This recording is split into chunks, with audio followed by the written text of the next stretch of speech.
New Orleans, home of Mardi Gras, birthplace of jazz. A city known for its vibrant culture, rich history, and resilient spirit.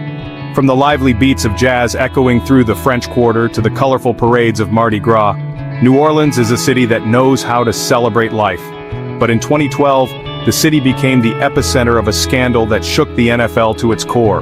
The New Orleans Saints, a team that had brought so much joy and pride to the city, were at the heart of this controversy. This wasn't about cheating scandals or deflated footballs. It wasn't about bending the rules to gain a competitive edge. This was about something far more sinister, something that went against the very spirit of the game. This was about a deliberate and calculated effort to cause harm. It was about a system that rewarded players for injuring their opponents, a system that turned the game into a dangerous and unethical battlefield. This was about intentionally trying to hurt players on the field. The goal was not just to win, but to physically incapacitate the opposition, to take them out of the game by any means necessary. This was Bountygate. The New Orleans Saints, a team celebrated for its resilience after Hurricane Katrina, were now shrouded in controversy. The scandal cast a dark shadow over the team's achievements and left fans in a state of disbelief. The New Orleans Saints, a team celebrated for its resilience after Hurricane Katrina, were now shrouded in controversy. The Who Dat Nation was in disbelief. How could their beloved Saints be involved in something so egregious? The allegations were shocking and hard to comprehend. How could their beloved Saints be involved in something so egregious? The allegations were shocking. The fans who had stood by their team through thick and thin were now grappling with a sense of betrayal. The allegations were shocking. A system within the Saints organization, orchestrated by coaches and involving players, offered cash bonuses for injuring opposing players. This bounty system was not just a rumor, it was a well-documented and orchestrated plan that had been in place for years. It was a dark secret that tarnished the team's hard-earned Super Bowl victory. The joy and pride of their championship win were now overshadowed by the revelations of this scandal. The NFL launched a full-scale investigation. The league, determined to get to the bottom of the allegations, left no stone unturned. The findings were damning, confirming the existence of a bounty program that ran for years. The investigation revealed a culture of violence and retribution that was deeply embedded within the team. The league prepared to come down hard. The NFL was ready to impose severe penalties to ensure that such a scandal would never happen again. The integrity of the game was at stake, and the league was determined to protect it. The details of the bounty program were both straightforward and appalling. It was a dark chapter in the history of the New Orleans Saints, a team that had once been celebrated for its resilience and spirit.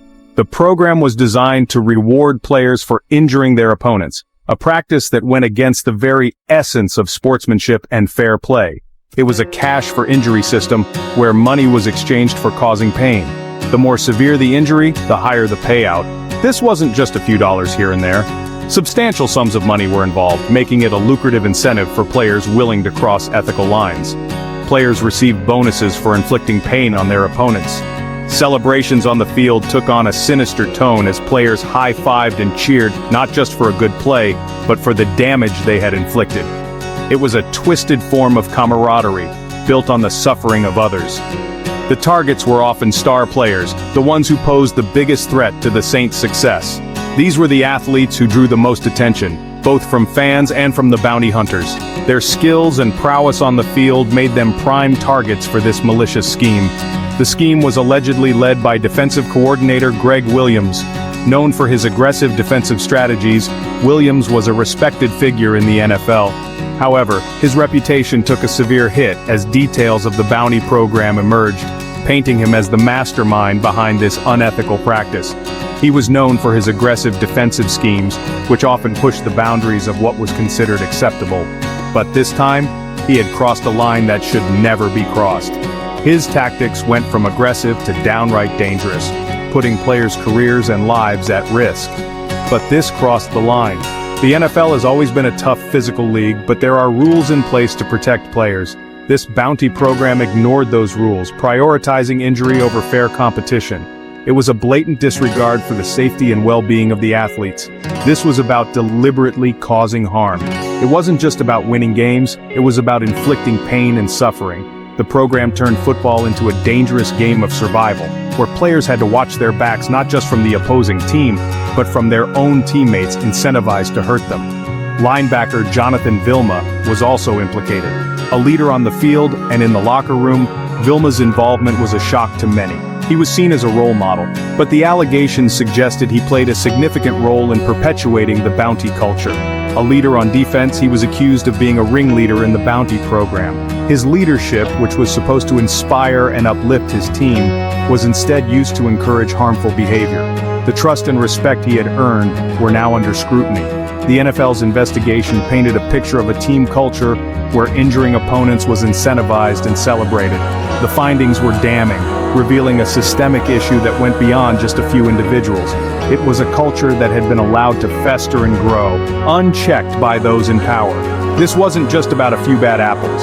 It was about a team-wide mentality that accepted and even encouraged violence as a means to an end. The fans, who had once cheered for their heroes, were now left questioning the integrity of the team they loved. This was a systemic problem within the Saints organization. The locker room, once a place of unity and teamwork, was now tainted by the knowledge of what had transpired. The Saints logo, a symbol of pride, was overshadowed by the scandal. A culture of violence had taken root. What was supposed to be a game of skill and strategy had turned into a battlefield. Arguments and aggressive behavior became commonplace, further eroding the spirit of the sport, and it was about to be exposed to the world. The scandal would not remain hidden. It was on the verge of becoming public knowledge. The NFL, the fans, and the world were about to learn the full extent of the betrayal and the lengths to which some would go to win. The NFL's investigation left no room for doubt. The Saints were guilty, the evidence was overwhelming, and the league's integrity was at stake. The investigation revealed a systematic bounty program that rewarded players for injuring opponents, a practice that went against the very spirit of the game. Commissioner Roger Goodell, known for his iron fist, was ready to make an example out of them. He had a reputation for being tough on issues that threatened the league's image, and this was no exception. Goodell's decision was not just about punishing the Saints, but also about sending a strong message to the entire NFL. The punishments were swift and severe. The league wanted to ensure that such behavior would never be repeated. The sanctions were designed to be a deterrent, a clear warning to all teams and players that the NFL would not tolerate any actions that compromised player safety or the integrity of the sport. Sean Payton, the Super Bowl-winning head coach, was suspended for the entire 2012 season. This was a significant blow to the Saints, as Payton was considered one of the best coaches in the league. His absence would be felt deeply by the team and its fans. It was an unprecedented move. The suspension of a head coach for an entire season was unheard of in the NFL. Fans and analysts were shocked by the severity of the punishment, but many agreed that it was necessary to uphold the league's standards. Never before had a head coach been banned for an entire year. This set a new precedent in the league, showing that no one was above the rules. The NFL was making it clear that it would take whatever steps necessary to protect the integrity of the game. Greg Williams, the architect of the bounty program, received an indefinite suspension. His role in orchestrating the scheme was seen as particularly egregious, and the league wanted to ensure he would not be able to return until he had demonstrated a complete change in behavior. Jonathan Vilma was initially suspended for the entire season, but later had his suspension overturned. His case became a focal point of controversy, with debates about the fairness of the punishment and the evidence against him. Ultimately, his suspension was lifted, but the damage to his reputation had already been done. The Saints organization was fined a record $500,000 and docked valuable draft picks. These penalties were intended to hurt the team both financially and competitively, ensuring that the consequences of their actions would be felt for years to come. The message was clear. The NFL would not tolerate this type of behavior. The league's actions were a strong statement that it was committed to maintaining the highest standards of conduct and protecting the integrity of the game. The fallout from the scandal would serve as a lasting reminder of the importance of playing by the rules. Bountygate wasn't just a violation of NFL rules, it was a violation of the very spirit of sportsmanship.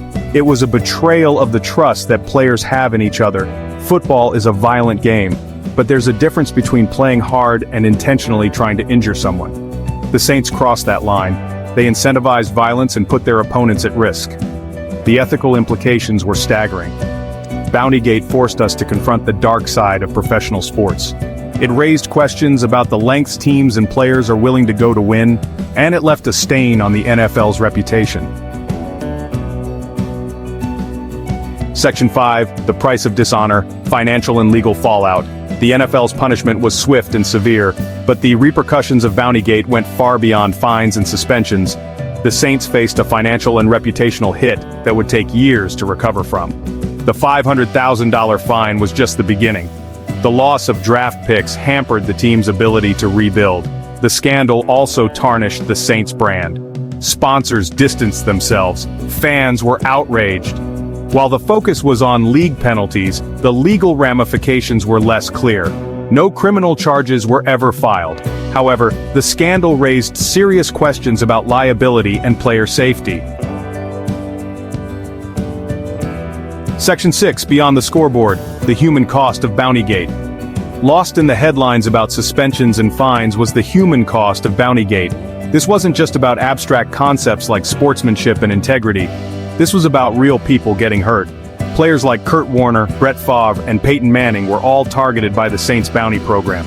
These weren't just nameless opponents, these were husbands, fathers, men with families and lives off the field.